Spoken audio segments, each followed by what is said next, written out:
So no, do you traditionally not scrimmage at these preseason events?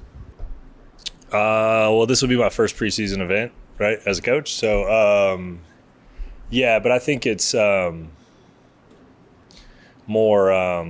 I think the environment is a little more suited for the program that they have than the scrimmage. Like I think when we try to create competitive environments, I think we want to make sure that the atmosphere is right, the focus is there, and I think like having a little lighter environment is a little more appropriate for kind of the mindset of this event. So I like the structure. I think it'll be good. Good introduction for the guys to hopefully a lot of fans that want to come out and see them. But yeah, I think this is a little better than a live scrimmage. And Coach, this team is still a mystery to a lot of people. You know, we see stuff on social media, but there's not been a lot of access to the team yet. I'm just curious, like, how do you think what is going to be the reception on Saturday night? Because it's like you're an expansion team to a lot of fans. Yeah, well, hopefully there's a lot of fans who are interested in coming out and seeing these guys, and we have a great atmosphere, and it's a lot of fun for everybody. Just for us, will we have access to the players on Saturday? Will we be able to interview them, or? Maybe. Coach, I mean, it's been a very chaotic, I guess you could say, last 5 months for yourself. So how much are you looking forward to Saturday, actually getting into the pit atmosphere, interacting with fans, finally putting what you've been working on display?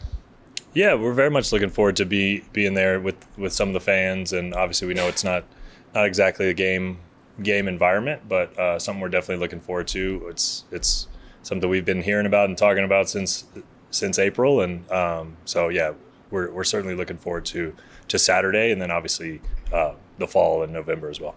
So I mean, I know it's been, like I said, crazy last 5 months or so for yourself. I mean, has that kind of hit you yet? Like, damn, like we're only a month away. Yeah, I definitely feel like, oh, damn, we're only a month away, but because we got a lot of work to do.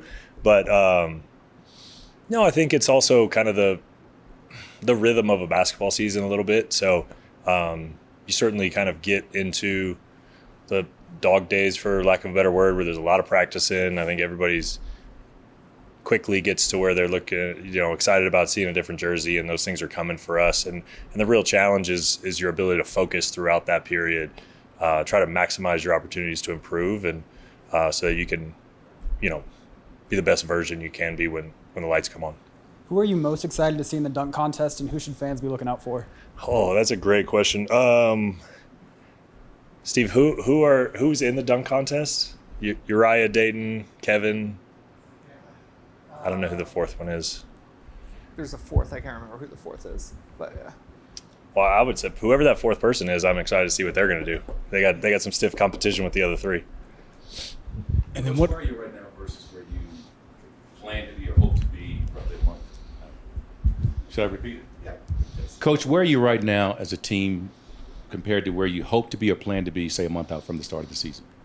I think we're in a good place. I think we're getting pretty comfortable with our foundational aspects scheme wise. So I feel pretty good about that. We have another 26 practice opportunities, including some exhibitions to improve. So I feel like that's plenty of time to get to where we want to be.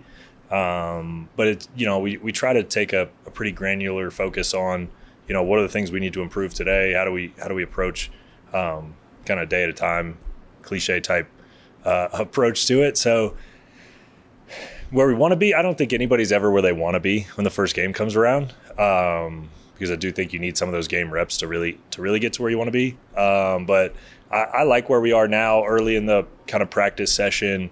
Foundationally, we're pretty good. I think we're getting to a place with our fitness where we can sustain our effort for longer periods of time, which is kind of a big adjustment when you go from the limited hours into what we are now, and we're starting to practice 2.5 hours and things like that. Like your ability to sustain that and be productive throughout, I think is getting to a better place. So that's encouraging. So overall, I feel good.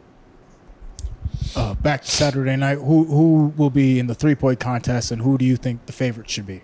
Oh, that's a good question. I think 3-point contest includes Tomeo Pons, Jake Hall, JT Rock and Milos.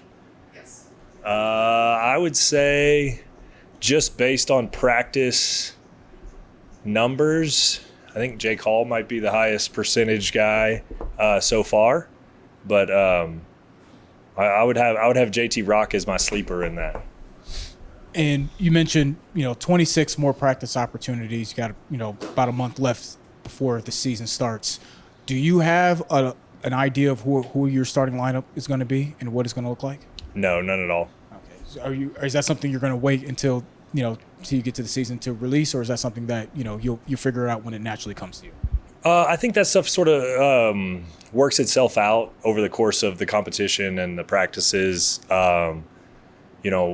I might have mentioned this the last time, but we have so many new guys that kind of the separation is taking longer because we spent a lot of time just getting everybody up to speed in how we want to execute, how we operate. Now that we're kind of much more familiar with that, we're getting comfortable in how we're trying to play and the foundational aspects of what we're doing. I think now is the time where a lot of the evaluation is really just kind of starting here with this practice period. I do think we have a deep team, so that also makes it a little more difficult. But I think the competition in practice is a real positive, and it's healthy right now. And I love the approach the guys are taking. So, I'd say it's extremely difficult to kind of parse that out right now. But that's also that there's some value in that. I think that's a good thing.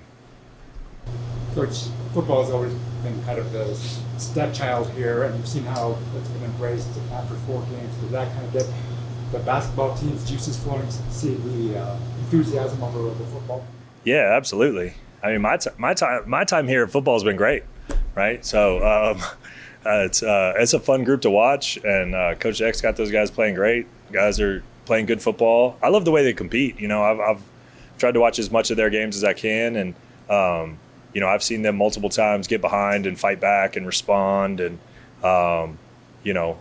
as an outsider watching that team play, like that looks like a mentally tough football team with a little bit of grit and fight. And so, they're fun to watch, and we're fired up for their success. And I would also say, like, to your point about our guys kind of feeling that energy and momentum, like Saturday, our whole team was here, we're out signing some autographs with kids and stuff beforehand. And,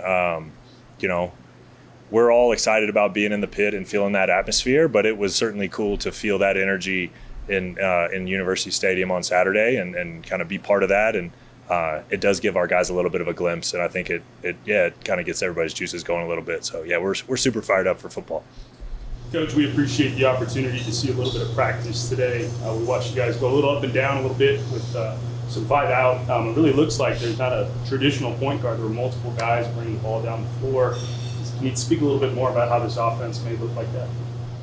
Yeah, we want to be versatile. We want to have, interchangeable parts, specifically offensively. So we think less about positions and more about skill sets. So we might play lineups that don't have a traditional point guard, but we always want to make sure we have enough ball handling and playmaking on the floor. It doesn't have to come from any specific position relative to how we play, because we do want some versatility. So I think we have lots of guys who are capable of, getting a defensive rebound and keeping it themselves, or a lot of different options for the outlet if it's not one of those guys on the glass. So that allows us hopefully to kind of put pressure on the defense from the start of the possession, right? It's not like we have to get it to any single person before we can get going. And we encourage those guys to keep it in their hands and go ahead and push the basketball when they get it. So talking about college football, you grew up in Alabama. Who is the team that you pulled for? Alabama, Auburn, either one? What?